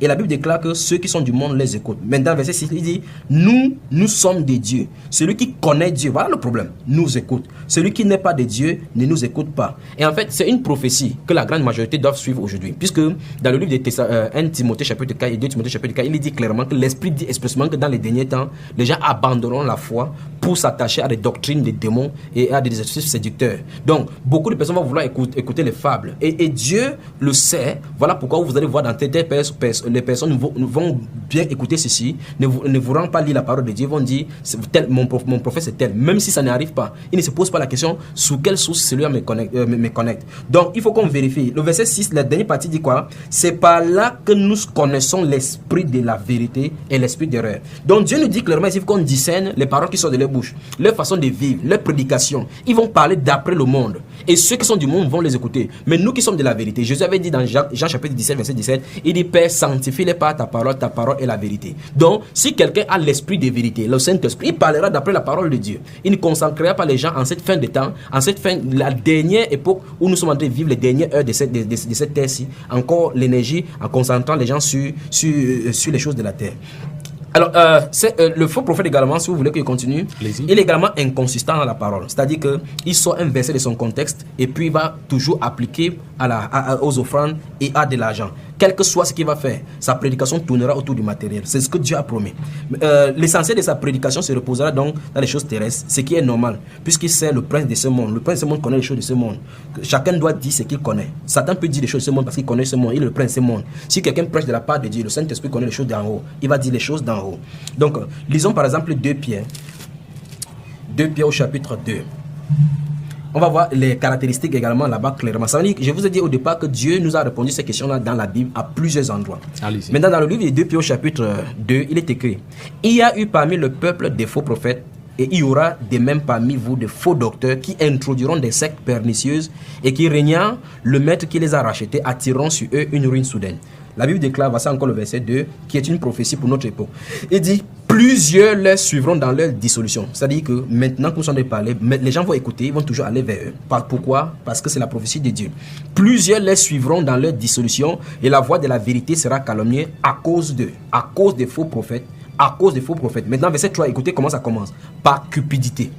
Par cupidité, ils trafiqueront de vous au moyen des paroles trompeuses. Vous voyez tout ce que le Saint-Esprit a démontré là. Ça veut dire que leur prédication, c'est un tissu de tromperie. L'objectif qui se cache derrière, c'est de l'argent. Allons-y, gardons le doigt là-bas, rentrons dans le livre des Actes des Apôtres pour voir clairement à chaque endroit où un devin montré dans la Bible, ou bien un exemple de faux prophète montré dans la Bible, il est lié à l'argent ou bien au matériel. Actes des Apôtres, chapitre 16. Nous avons également lu ça hier, mais regardons le caractéristique. Verset 16 à 19, la Bible déclare: comme nous allions au lieu de prière, une servante qui avait un esprit de python et qui, en devinant procurer un grand profit à ses maîtres, vint au-devant de nous et se mit à nous suivre, Paul et nous. Elle criait: ces hommes sont des serviteurs du Dieu très haut et ils vous annoncent la voie du salut. Elle fit cela pendant plusieurs jours. Paul, fatigué, se retourna et dit à l'esprit: je t'ordonne au nom de Jésus-Christ de sortir d'elle, et il sortit à l'heure même. Maintenant, verset 19, remarquez. Les maîtres de la servante, voyant disparaître l'espoir de leur gain, l'espoir de leur gain, se saisit de Paul et de Silas et les traînait sur la place publique devant les magistrats. Je crois qu'il faut qu'il y ait des confrontations comme ça pour que les vrais prophètes puissent délivrer les faux. Donc, revenons dans le livre des Actes de ces 2 Pierre. On voit là-bas cette femme-là qui prophétisait. Effectivement, il a prophétisé sur la vie de l'apôtre Paul. Souvenez-vous qu'hier également, j'ai dit que le don des divinations, on peut reconnaître ta position maintenant. On peut également reconnaître ce qui est dans le passé. Donc, c'était légitime qu'elle puisse voir que l'apôtre Paul et Jean étaient des serviteurs du Dieu très haut. Donc, en voyant cela, on voit que elle faisait cela pour de l'argent. La Bible déclare que comme l'esprit était sorti, il ne pouvait plus avoir des clients. C'est ce que la Bible nous fait ressortir. Et ici, dans le livre de 2 Pierre au chapitre 2, au verset 3, dans le livre de 2 Pierre chapitre 2, chapitre 2, verset 3, la Bible déclare: par cupidité, ils trafiqueront de vous au moyen de paroles trompeuses, eux que menace depuis longtemps la condamnation et dont la ruine ne sommet point. Donc, ceux qui m'écoutent maintenant, si tu es un faux prophète, sache que la Bible déclare que la condamnation est déjà sur toi. Regardez même dans ce qui est écrit. Regardez bien. Si on va au verset 14, regardez verset 14 du chapitre 2 toujours. Il dit: ils ont les yeux pleins d'adultère. Voilà, voici encore une autre caractéristique. Les faux prophètes ont le foyer instable. Ils ont les désirs sexuels non satisfaits. Voilà pourquoi vous allez voir, vous allez entendre, ils ont des enfants, comment on dit cela? C'est-à-dire qu'ils ont plusieurs enfants avec des femmes différentes. Dans des assemblées, vous voyez des pasteurs qui ont divorcé, des prophètes qui ont divorcé et on continue à prêcher la parole de Dieu. Et des gens continuent à aller comme des aveugles. Ici au verset 14, il dit: ils ont les yeux pleins d'adultère et insatiables de péché. Ils amoncellent les âmes mal affermies. Ils ont le cœur exercé à la cupidité. Ce sont des enfants de malédiction. C'est terrible. Donc la Bible déclare clairement que les caractéristiques principales des faux prophètes, et si nous prenons également, si vous voulez, Actes chapitre 8, nous allons voir l'un qui a également été délivré. On va voir très bien que c'était ces caractéristiques. Dans Actes chapitre 8, si nous prenons à partir du verset 9, où l'apôtre Philippe est allé évangéliser dans la ville de Samarie. Au verset 9, il est écrit: il y avait auparavant dans la ville un homme nommé Simon, qui se donnant pour un personnage important. Remarquez encore le caractéristique. J'espère que les auditeurs sont en train de suivre. Donc ces gens-là, nous avons parlé tout à l'heure de vrais prophètes comme étant quelqu'un de humble. Ces personnes-ci montre, puisque l'esprit de Jésus-Christ c'était un esprit humble, la Bible déclare que ayez en vous les caractéristiques qui étaient dans le Seigneur Jésus-Christ, qui étant à la position de Dieu ne s'est pas pris comme Dieu, mais s'est humilié lui-même. Donc quelqu'un qui travaille sur la puissance du Saint-Esprit connaîtra que c'est pas lui qui agit, mais que c'est le Dieu souverain qui agit au travers de lui. Mais celui-ci, il dit c'est donné pour un personnage important, c'est-à-dire qu'il se vante, l'orgueil les caractérise. La Bible déclare, c'est normal, et il y avait auparavant dans cette ville un homme nommé Simon, qui se donnant pour un personnage important, exerçait la magie et provoquait l'étonnement du peuple de la Samarie. Je vais arrêter ici pour dire ceci. Beaucoup de personnes sortent de l'Orient et vous allez voir ces gens de personnes qui font de la magie. Il y a des spectacles de magie qu'on fait et on montre à la télévision. Oui. Ces personnes ont les caractéristiques, l'apparence de l'humilité. Quand vous les voyez, il dit particulièrement ceux qui sortent du Moyen-Orient, des Chinois, en fait du Moyen-Orient et de l'Orient. Ceux-là ont l'aspect externe caractérisant l'humilité. Mais ce n'est pas de cette forme d'humilité dont la Bible parle. Donc, la Bible déclare, verset 10 du chapitre 8 des Actes des Apôtres: tous, depuis le plus petit jusqu'au plus grand, l'écoutaient attentivement. Remarquons très bien, ça veut dire que tout le peuple était acquis à sa cause, autrement dit connecté à Satan. Et disait, celui-ci est la puissance de Dieu, celle qui s'appelle la grande. Vous voyez, si la parole de Dieu n'est pas prêchée véritablement dans une vie, Dieu merci que la parole était venue là-bas pour les délivrer. Dans chaque assemblée, dans chaque communauté où la parole de Dieu n'est pas prêchée dans la puissance du Saint-Esprit, les gens seront totalement aveugles comme ça là. On va dire, allez vendre votre mamie, venez donner l'argent pour l'offrande de ceci, ils vont le vendre parce qu'ils n'ont pas plus que cela. Dieu merci, la parole de l'heure est là maintenant. Verset 11, il écoutait attentivement parce qu'il les avait longtemps étonnés par les actes de magie. Mais verset 12, mais quand il eut cru à Philippe qui leur annonçait la bonne nouvelle du royaume de Dieu et du nom de Jésus-Christ, hommes et femmes se fit baptiser. Maintenant, Simon lui-même crut et après avoir été baptisé, il ne quittait plus Philippe et il voyait avec étonnement les miracles et les grands prodiges qui s'opéraient. Donc, quand un vrai prophète fait des choses, le faux prophète lui-même lui est étonné. Les apôtres qui étaient à Jérusalem, bon, on va sauter pour aller rapidement là-bas. Quand les apôtres, Simon a vu que le Saint-Esprit était donné par l'imposition des mains, quand les apôtres sont venus. Maintenant, on va aller à partir du verset 17. Alors Pierre et Jean leur imposaient les mains et ils reçurent le Saint-Esprit. Verset 18 maintenant. Lorsque Simon, c'est Simon qui était magicien, vit que le Saint-Esprit était donné par l'imposition des mains des apôtres, il leur offrit de l'argent. Donc en fait, C'est exactement ce que nous avons aujourd'hui. Il a quitté un plan, c'est-à-dire le plan de la magie. Il est entré dans le corps pour montrer clairement que dans son métier, c'était à cause de l'argent. C'était pas cupidité. Il croit que c'est de la même façon ici. L'apôtre Paul va lui dire, et c'est la même chose que le Saint-Esprit dit maintenant à chaque personne qui fait ces choses-là, qui vend le don pour de l'argent. La Bible a dit, vous avez reçu gratuitement, donnez gratuitement. Alors si vous avez le don de prophétie, prophétisez gratuitement parce que le don, c'est pas pour toi. Le robinet ne boit pas l'eau. Écoutez bien, le robinet ne boit pas l'eau. Le robinet distribue l'eau aux populations. Le robinet n'a jamais bu aucune goutte d'eau. Donc la Bible déclare ici, mais en disant, verset 20, mais Pierre lui dit que ton argent périsse avec toi, puisque tu as cru que le don de Dieu s'acquérait à prix d'argent. Donc, frères auditeurs, nous voyons que la grande caractéristique ce qui caractérise les faux prophètes particulièrement, c'est la cupidité. Et je dis, et j'insiste là-dessus, l'essentiel de leur prédication tournera autour de l'argent, autour des matériels. Et la Bible nous a dit clairement là-bas qu'ils ne pensent qu'aux choses de la terre. Ils ont le cœur exercé à la cupidité dans 2 Pierre au chapitre 2, verset 14. Maintenant, et la Bible déclare dans Actes chapitre 13 qu'il est plein de ruses. Donc, par-dessus tout, donc, c'est la cupidité qui les caractérise. La cupidité les caractérise. Vous pouvez à tout moment nous interrompre au 33 07 56 32, 33 07 56 32, 94 11 94 27 par SMS, 94 11 94 27. Si vous venez donc de prendre le train en cours, vous êtes sur Radio Bonne Nouvelle, la fréquence du corps de Christ. L'émission c'est Blessed Afternoon qui s'intéresse à la thématique le chrétien face à la prophétie et aux pratiques divinatoires, quelle attitude adopter? Le chrétien face à la prophétie et aux pratiques divinatoires, quelle attitude adopter? Sur Radio Bonne Nouvelle, la fréquence du corps de Christ, bien entendu. Ne nous appelez pas, s'il vous plaît, au 94 11 94 27, 94 11 94 27. Nous vous en supplions. Dites-nous donc, évangéliste, comment est-ce qu'on peut mettre les choses au clair lorsqu'il y a encore des prophètes après Jésus-Christ?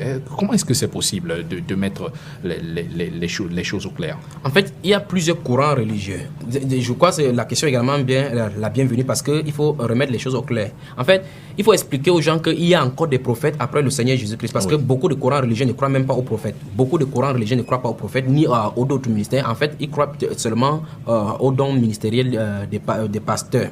Or, donc, j'aimerais bien, si vous le permettez, par rapport à votre question, dire aux auditeurs, ceux qui nous écoutent maintenant, les lecteurs de la Bible, qu'il faut que nous restions dans la Bible. La Bible déclare dans 1 Corinthiens chapitre 4, verset 6, que l'apôtre Paul et Apollos ont fait l'application de ces choses à la personne, à savoir qu'on ne doit pas aller au-delà de ce qui est écrit.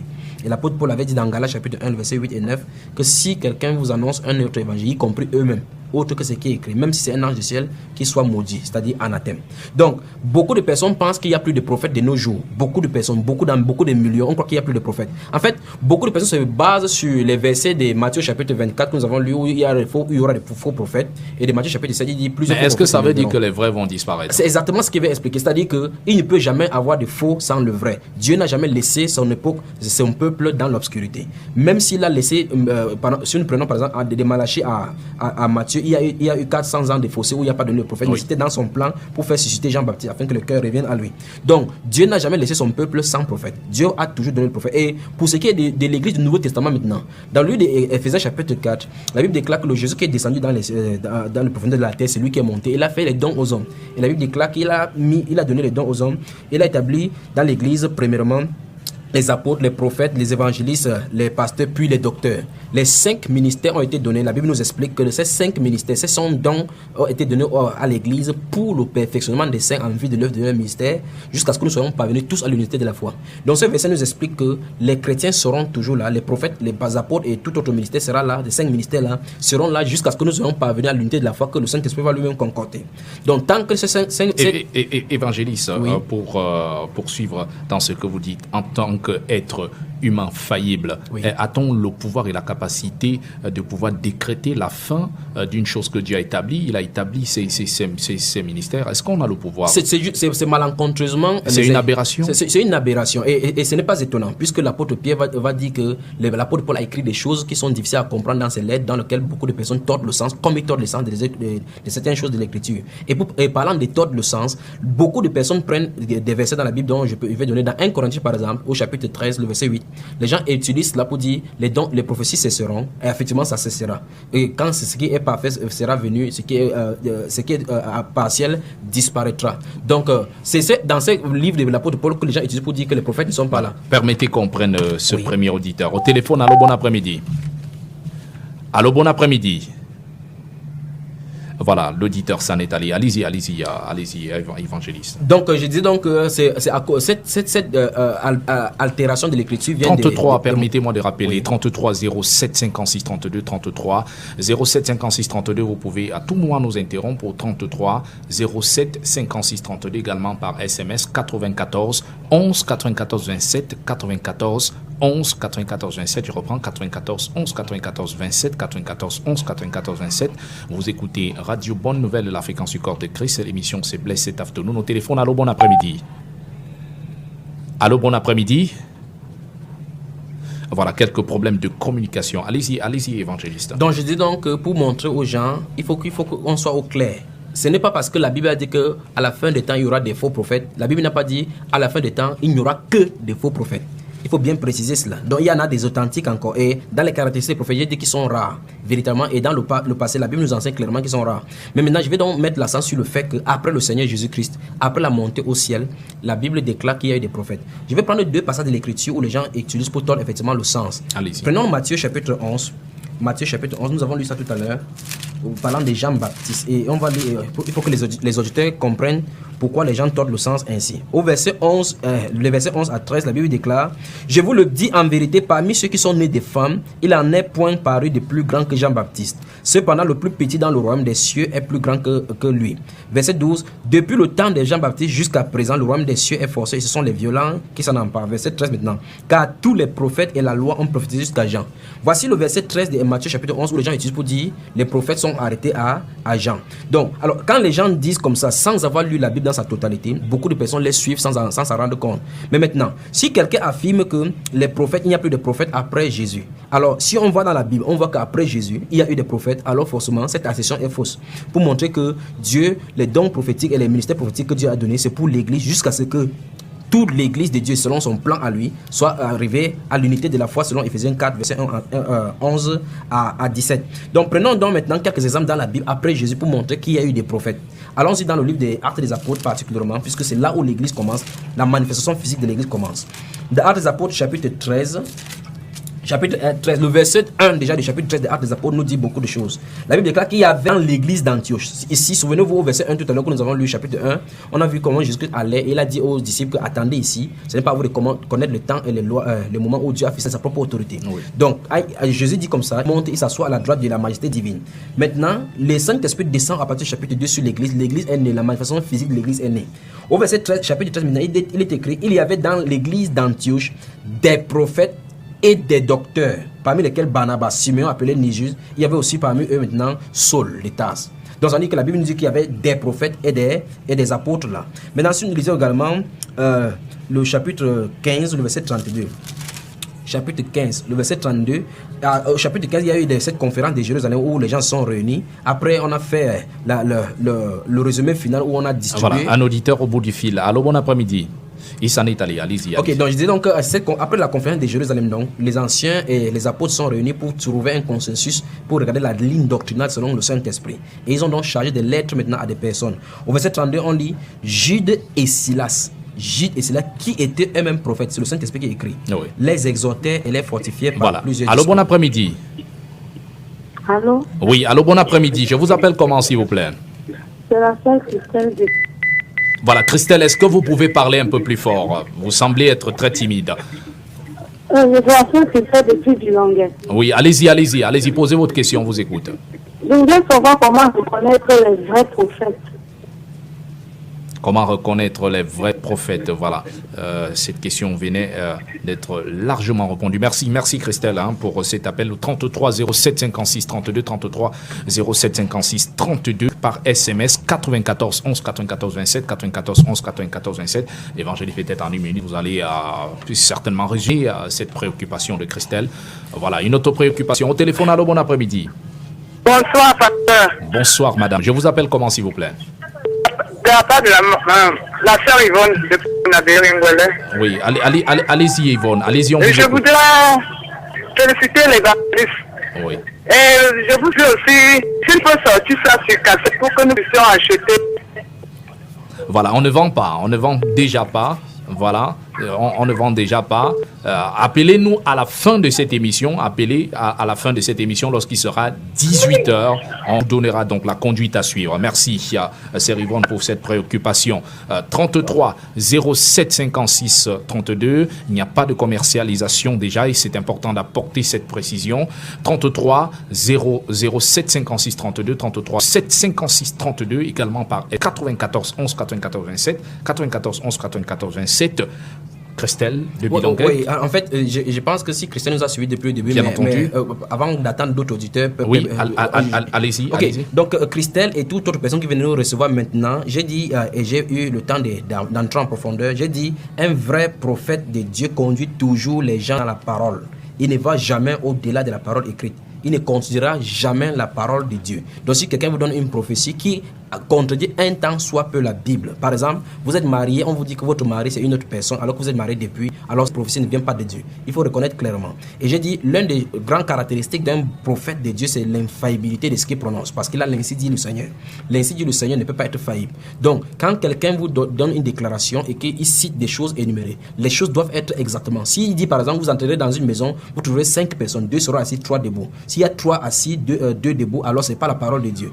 Voilà, au téléphone, allô, bon après-midi. Voilà, le titre s'en est. Allez-y. Donc, il ne prophétise pas pour des motifs impurs, par association de personnes ou... Voilà. Au téléphone, allô, bon après-midi. Voilà, la communication n'est pas... Bonsoir. Bonsoir, je vous appelle comment, s'il vous plaît? Je suis le frère. Éloignez-vous un peu, s'il vous plaît. Oui, il y a du bruit auprès de vous, Michel. Il y a du bruit. Il dit qu'il approche du marché Congo. Voilà. Je veux savoir si les prophéties s'enseignent ou bien les dons spirituels. Vous aimeriez savoir? Michel? Voilà, on n'a pas très bien saisi sa question. Si Michel est... Voilà, si Michel est à l'écoute, qu'il revienne. On n'a pas encore. très bien saisi sa question. Chuter rapidement. Donc, je disais donc pour rappeler à Christelle que le vrai prophète ne prophétise jamais quoi que ce soit qui est en contradiction avec la parole. Il n'est pas dirigé par un conseil d'homme ou un président de conseil. Donc vous voyez, quelqu'un qui dit déjà que je suis prophète de telle dénomination, alors commencez à douter de son appel. Parce que Dieu appelle les gens dans la liberté du Saint-Esprit. Lorsque quelqu'un est contrôlé par un président de conseil d'administration d'une paroisse ou qui va le diriger selon sa guise, l'envoyer à Angelmodouka prêcher ou bien aller dans le centre prêcher selon sa volonté, alors il n'est plus sous la puissance du Saint-Esprit, mais sous la puissance humaine. Donc l'autre caractéristique du vrai prophète, c'est qu'il est humble. Le caractère humble. En fait, puisqu'il a le Saint-Esprit de Dieu et le caractère de Dieu, puisqu'il porte la parole de Dieu, cette personne-là, l'amour de Dieu, l'amour du Seigneur Jésus-Christ, la compassion de Dieu émane d'eux. Il n'a pas besoin de l'extravagance, de mettre des parfums, des savons extravagants pour briller aux yeux des gens, pour attirer les gens. Ils sont généralement... Ils ont généralement le caractéristique d'Ésaïe chapitre 53. Ils n'ont pas de regard pour attirer ils n'ont pas de beauté pour attirer nos regards. Nous, on le rejette. Il est généralement méprisé. Par-dessus toute chose, je redis encore cette chose, c'est l'exactitude de leur prophétie. L'exactitude de leur prophétie. Voilà. Au téléphone, bon après-midi. Bonsoir. Oui, bonsoir. J'ose croire que c'est Michel du marché Congo qui revient. Allô? Ghislain du marché Congo. Oui, allô, on vous écoute, Ghislain. Allez-y. Voilà, des problèmes de communication. Évangéliste peut-être dans la même trajectoire. Comment donc déterminer qui est faux prophète lorsque ce dernier parle et prie au nom de Jésus? Est-ce possible d'avoir ces enseignements sur CD? J'ose croire que l'homme au doigt d'or écoute vos préoccupations. C'est pratiquement la même préoccupation, comment reconnaître le vrai. Ces choses ont été décrites. Bonsoir. On ne comprend réellement pas. Ce qu'il faut préciser aux auditeurs, c'est que quelqu'un ne dira jamais de faux prophéties au nom de Satan. Ils utiliseront toujours le nom de Jésus. Et je redis encore, cette fin d'année, ça va pleuvoir au nom de Jésus-Christ. Et tout cela, c'est au nom de Jésus. 94 11 94 27, 94 11 94 27, 33 07 56 32, 33 07 56 32. Évangéliste, je ne sais pas si vous avez terminé avec ce que vous étiez en train d'expliquer, mais j'en ai une autre préoccupation. Oui. Est-ce qu'il est possible que quelqu'un se nommant serviteur de Dieu ou prophète exerce consciemment la divination. Voilà, nous abordons maintenant le clou, le nez de la guerre maintenant. Donc, en fait, il faut savoir que l'on peut être sincèrement dans le faux. Maintenant, un serviteur de Dieu, normalement, c'est Dieu. Mais s'il se nomme serviteur de Dieu par lui-même, sans que Dieu ne l'ait appelé ainsi, je crains qu'il soit en son insu, plus ou moins utilisé par Satan. De toutes les façons, quand on commence à exercer dans les dons de puissance et de révélation, on doit et on peut savoir clairement qui on sert. Ici, il n'y a pas d'ambiguïté. Par exemple, lorsque les gens partent à l'initiation au cimetière... Permettez-moi de vous interrompre. Au téléphone, allô, bon après-midi. Bon après-midi, Raoul. Oui, je vous appelle comment, s'il vous plaît? Je suis Fulbert de village. Ghislain de village. Hubert, Fulbert de village. Oui, Sylvain. oui, Sylvain de village. J'ai une préoccupation là. Depuis un certain temps, quand je pose les mains sur les malades, ils retrouvent la guérison. Même par téléphone, je prie pour quelqu'un, il retrouve la guérison. Oui. Alors j'aimerais savoir si c'est un don de Dieu. Sylvain, et comment le discerner. Sylvain, est-ce que je peux te poser une question? Ah oui. Est-ce que tu es né de nouveau? Oui. Quelle est la promesse de la Bible qui est écrite dans le livre de Marc au chapitre 16, le verset 17? Ceux qui auront cru pourront prier pour les malades et les guéris. Alors maintenant, est-ce que vous avez cru en Jésus-Christ de Nazareth? Si. Alors laissez-le vous utiliser à sa guise, d'accord? Ne doutez point du don que Dieu a mis en vous. Amen. Que le Seigneur vous bénisse. Amen. Voilà, merci pour cette préoccupation de Ghislain. Allez-y. Quelqu'un, est-ce que c'est possible que quelqu'un se nommant serviteur de Dieu puisse exercer consciemment la divination? Donc, j'étais en train de dire donc qu'à un moment donné... Voilà, une autre préoccupation. Au téléphone, allô, bon après-midi. Allô, bon après-midi. Oui, je vous appelle comment, chère madame, s'il vous plaît? C'est la sœur Florence à ici de l'Open. Oui, Florence, je vous en supplie, éloignez-vous de votre poste récepteur, je vous en supplie, ou baissez complètement pour que la communication soit agréable. Je vous en supplie, Florence. Allez-y, on vous écoute. Allez-y. Oui, j'avais une préoccupation là. Oui, allez-y, on vous écoute. J'aimerais que les frères expliquent clairement aux uns et aux autres la différence entre le ministère prophétique et le don de prophétie. Parce que ce que nous constatons aujourd'hui, c'est que lorsque quelqu'un a le don de prophétie, femme ou homme, il se déclare automatiquement prophète. Et je voudrais que vraiment vous preniez le temps d'expliquer aux gens une fois pour toutes ce qu'il en est. Merci Florence. L'occasion est donc donnée. Évangéliste, Alors, au lieu de faire une fuite en avant, oui. revenez donc sur cette question. Ok, la différence entre le ministère prophétique et le don de prophétie. Et cette question également divise encore l'Église. Ça veut dire ça a créé beaucoup de problèmes dans l'Église. Nous voyons effectivement, comme nous voyons dans sa préoccupation, que ça évidemment que ça gêne. Oui. Alors, lorsque nous lisons la Bible dans le livre de 1 Corinthiens chapitre 12 et que nous faisons des rapprochements avec le livre des Actes des Apôtres chapitre 2, le verset 17, la Bible déclare que voici ce qu'a déclaré le Seigneur: au dernier, je déverserai mon esprit toutes chez vos fils et vos filles prophétiseront. Remarquons très bien que la Bible a dit ils prophétisent, on n'a pas dit qu'ils auront des ministères prophétiques. Donc c'est quand quelqu'un exerce le ministère prophétique, alors il est prophète. Lorsque quelqu'un le donne de prophétie, ça ne fait pas de lui un prophète. Donc il faut qu'on explique ça aux chrétiens. Pourquoi? Maintenant, en fait, voici la chose. Les caractéristiques d'un prophète, si on regarde les caractéristiques inhérentes, c'est-à-dire que l'intérieur d'un prophète, le prophète a des visions constant. En fait, si vous regardez un prophète, on ne devient pas prophète comme aujourd'hui. On regarde, les gens vont dans les centres de formation des fous pour devenir des prophètes. Ils disent qu'ils se passent dans les écoles de prophètes. On ne devient pas prophète à un moment donné. Mais pourtant, le don de prophétie, on l'a à un moment donné. Et le don de prophétie, ça se passe à partir du moment où tu es venu en Christ et que tu as reçu le Saint-Esprit. Le Saint-Esprit l'accorde selon sa volonté. Pourtant, un prophète, lui, il naît ainsi. C'est-à-dire que la constitution interne des prophètes, pas étonnant que Dieu les appelle ses aigles, parce qu'ils ont la vision depuis. Si vous prenez le cas de Joseph, par exemple, dans la Bible, prophète au sens de la Bible du thème. Les prophètes au sens de la Bible du thème, comme Joseph, ils ont la vision depuis l'enfance. Ils savent que Dieu les a appelés. Prenons le cas de Moïse. Moïse savait par révélation qu'il est appelé prophète, il est appelé à délivrer Israël. Donc, si on lit... ceux qui m'écoutent maintenant, ils sont prophètes, ils sauront de quoi ils sont en train de parler. Parce que je vous ai dit aussi que c'est une autre grâce également pour connaître véritablement un prophète. Donc, ceux qui m'écoutent maintenant, ils doivent savoir que, en plus des dons des révélations, le prophète, le véritable prophète de Dieu a le don de discernement des esprits. Ce qui n'est pas le cas pour celui qui a le don de prophétie. Par prophétie, quelqu'un peut être poussé par le Saint-Esprit à déclarer une parole. Et celui qui a le don de prophétie peut donner la parole de connaissance, la parole de sagesse, sans toutefois regarder à l'intérieur du spirituel. C'est-à-dire sans voir ce qui se passe, mais il ouvre la bouche, par exemple, il parle que ton père t'appellera demain, point final, mais sans voir. Quand le prophète, lui, il parle, il voit l'événement exactement comme un écran qui est placé. Donc je crois que les gens sont aimés comprendre. Donc quand un prophète déclare quelque chose, il voit l'événement. C'est-à-dire que l'écran de télévision au devant de lui, il voit la scène se dérouler. Voilà pourquoi si on prend un cas, je crois qu'il faut qu'on aille dans la Bible pour lire là maintenant. Allez-y. Alors prenons le livre de 1 roi au chapitre 22. J'aime vraiment cette parole-là particulièrement.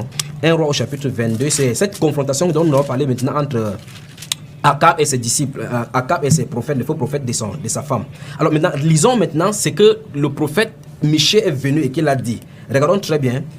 Nous prenons à partir du verset 18, du chapitre 22 de 1 roi. La Bible dit, le roi d'Israël dit à Joshaphat, ne te lèche pas dit, remarquons très bien, il prophétise ce qui est contraire à ce que les autres ont eu prophétisé. Mais c'était la parole de Dieu. Maintenant, il dit, le roi d'Israël dit à Joshaphat, puisque nous n'avons pas de temps, il va aller vraiment vite là, ne te lèche pas dit, il ne prophétise sur moi rien de bon. Il ne prophétise que du mal. Et Michée dit, écoute donc la parole de l'Éternel. J'ai vu l'Éternel assis. Regardons très bien ce qu'il passe. Donc en parlant, il a vu la chose se dérouler. Mais pourtant, ceux-ci, quand ils prophétisent, tu vas vaincre. Les faux prophètes le font. Donc par prophétie, on peut donner une parole. Mais ici, le prophète a la vision. Constamment la vision. Le prophète a constamment la vision. Le don de discernement des esprits, c'est très important. La parole de sagesse, la parole de connaissance. Le prophète incarne toutes ces choses-là.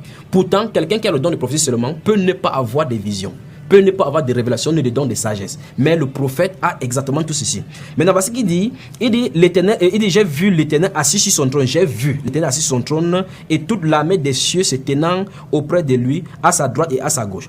Et l'Éternel dit, qui séduira Akab? Donc, c'est comme si, puisque la Bible appelle ce Dieu-là le Dieu de l'esprit des prophètes, c'est comme si les prophètes assistent au conseil des dieux. C'est comme si les prophètes assistent au conseil des dieux. Si on prend encore un deuxième exemple de ces mêmes des prophètes ainsi, nous allons voir le cas d'Élisée lorsque le roi d'Assyrie a envoyé ses gens aller entourer la maison d'Élisée pour le captiver, parce que chaque fois quand il disait quoi que ce soit, Élisée dénonçait en disant au roi d'Israël ne pas à tel endroit parce que le roi d'Assyrie va se camper à tel endroit. Remarquez que quand les chars d'Assyrie sont venus entourer la ville, il n'a pas bougé d'un cran parce que lui, il voyait au-delà de ce qui était dans la chair. C'est-à-dire qu'il a constamment des visions. Quand Géasi, son serviteur, est allé prendre le char, les vêtements de réchange parce que Naaman n'avait pas donné, Élisée n'avait pas pris cette offrande-là pour montrer encore le caractère des vrais prophètes, qu'est-ce qu'il a fait? Il est rentré, Naaman est rentré vers lui, Géasi est rentré vers lui, il a dit, où étais-tu? Il dit, je suis allé ni à gauche à droite. Il lui a dit, mon esprit n'était pas quitté lorsque j'étais à côté de ces chars, et que tu t'es approché de ces chars et que tu as pris le vêtement. C'est pour dire, il y a clairement une différence entre le don de prophétie et le don de prophétie, le ministère prophétique. Donc, et frère, si tu permets, beaucoup de sœurs sont trompées ainsi, je parle particulièrement des femmes. Si vous lisez la Bible, et ceci, ça va scandaliser, ça risque de scandaliser les gens qui sont à l'antenne. Si vous lisez votre Bible, le Nouveau Testament, je parle du Nouveau Testament, vous ne verrez aucune prophétesse dans le Nouveau Testament, sinon celle qui est usurpatrice, Jézabel, dans l'Apocalypse chapitre 2. Il n'y en a pas de prophétesse. Mais pourtant, on voit les filles qui prophétisent, comme les filles de Philippe, dans le livre des Actes des Apôtres, chapitre 21, le verset 8 à 11. Mais pourtant, il y a un mystère prophétique qui est exercé chez Philippe par Agabus qui prophétise par rapport à la famille. Donc, le ministère des prophètes est un ministère dans le Nouveau Testament, c'est un ministère de conduite spirituelle et d'autorité. Voilà pourquoi c'est réservé aux hommes. Donc les 5 ministères d'Éphésiens chapitre 4 sont réservés aux hommes, y compris le ministère des prophètes, parce que c'est un ministère d'enseignement, d'autorité. Or les femmes ne sont pas intégrées là-dedans. Donc si on regarde le prophète au sein du Nouveau Testament du thème, il n'y a pas de prophétesse dans l'église de Dieu. Maintenant, les sœurs ont des dons de prophétie véritablement comme les autres dons, mais on les appelle prophétesses. Et on a, oui. Si je vous comprends bien, évangéliste, oui. Le ministère prophétique est permanent et le don est ponctuel. Exactement, nous y voilà. Donc voilà dans le résumé. Donc le ministère prophétique est permanent. Un ministère, il donne la direction. C'est pour cela qu'il revient aux hommes. Il revient aux hommes. Et le don de prophétie est ponctuel. Et peut se manifester chez la femme comme chez l'homme. On reviendra certainement parce qu'on n'a vraiment pas atteint vraiment le quart de ce sujet. Si vous êtes disponible, si vous le voulez bien, à la demande bien des auditeurs, on peut le poursuivre la semaine prochaine. D'autres préoccupations, c'est énorme. Nous sommes pris par le temps. On ne peut pas épulcher cela parce que vous n'avez vraiment pas fini de répondre à cette question. Oui. Quel est le rôle exact du prophète? Veuillez signer vos SMS, je vous en supplie, au 94 11 94 27. Nous sommes en compagnie de l'évangéliste Élie Bertrand Tiabda. Vous pouvez facilement l'identifier. L'homme dont Jésus a touché les doigts, l'homme d'or. Tonton Théo du côté technique, vous pouvez identifier ceux qui sont à l'antenne. Veuillez signer vos SMS 94 11 94 27, 94 11 94 27, également 33 07 56 32, 33 07 56 32. Quel est le rôle exact du prophète dans l'église du Nouveau Testament? Ça, c'est une autre préoccupation. Je crois que tout à l'heure, je vais dans le développement, j'ai développé ça. Il dit le ministère prophétique, c'est un ministère de conduite et d'autorité et de direction. Au téléphone, allô, bon après-midi. Oui, Patrick, c'est Sylvain qui revient. Oui, allez-y, Sylvain. Oui, dites-moi, pasteur, j'aimerais comprendre. Est-ce qu'un pasteur doit-il simplifier les offrandes à la fin du culte? Que le pasteur peut simplifier, doit sanctifier ou sanctifier. Simplifier les offrandes à la fin du culte. C'est-à-dire qu'il dit que l'offrande est petite. Oui. C'est un commerçant ou bien c'est un vrai pasteur de Dieu? Alors, je suis désolé, franchement, voilà des telles choses que nous dénonçons dans l'église aujourd'hui. Remarquez très bien, la Bible a dit dans ces 2 Pierre chapitre 2 que par cupidité trafiqueront des âmes mal affermies. La Bible, et je crois que si le Seigneur le permet, si cette antenne-ci, il faut qu'on parle du ministère d'offrande dans le Nouveau Testament également. Alors, il faut qu'on se comprenne, et ceci, ça risque également scandaliser. Ce n'est pas au milieu du culte chaque fois que l'offrande doit être donnée. L'offrande, d'après le Nouveau Testament, c'est pas comme ça se passe. Donc, si on a le temps, on va développer cela. Si un pasteur commence à faire comme ça, voilà. Alors c'est au téléphone, alors bon après-midi. Bonsoir. Bonsoir madame, je vous appelle comment? Oui, je me prénomme la sœur Chimène. Oui, allez-y Chimène.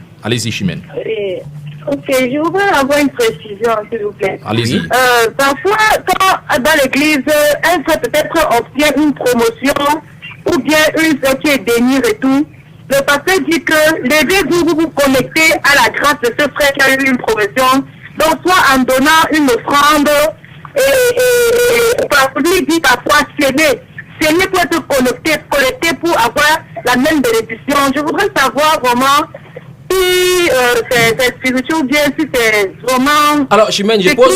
est normal de faire vraiment. Alors, Chimène, je pose directement la question. Depuis que tu sèmes ou bien tu as vu les gens s'aimer, ont-ils été connectés?